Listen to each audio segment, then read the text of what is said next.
नागपुर नगर के समग्र विकास को लेकर वर्ष 2017 में किए गए वादों को 2026 तक जमीन पर उतारने का दावा भारतीय जनता पार्टी ने किया है। शहर अध्यक्ष दयाशंकर तिवारी ने कहा कि नागपुर को स्मार्ट, सुरक्षित और सुव्यवस्थित बनाने की दिशा में हर सेक्टर में ठोस काम हुआ है। पानी और सीवेज व्यवस्था में ऐतिहासिक सुधार करते हुए शहर में पानी के टैंकों की संख्या 8 से बढ़ाकर 103 कर दी गई। 320 MLD सीवेज प्रोसेसिंग से नगर निगम को सालाना 60 करोड़ रुपए का राजस्व मिल रहा है। शिक्षा क्षेत्र में गरीब बच्चों के लिए 12 मुफ्त इंग्लिश स्कूल, सुपर 75 कोचिंग योजना और 8 ई-लाइब्रेरी शुरू की गई। स्वास्थ्य सेवाओं में वंदे मातरम क्लिनिक के माध्यम से 10 रुपए में इलाज, 14 UPHC और 20 हेल्थ वेलनेस सेंटर बनाए गए।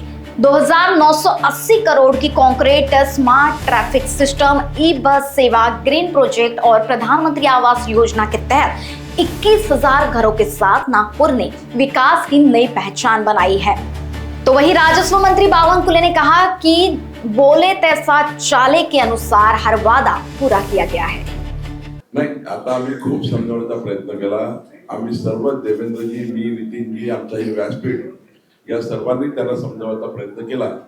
पण ठीक आहे, आता कारवाई झाली आहे, आता वापसी नाही आणि जनतेला आता कळलं आहे की हे यांनी बंडखोरी केली आहे आणि नागपूरची जनता बंडखोरीला मत देत नाही। नागपूरची जनता ही भाजपच 120 करेल।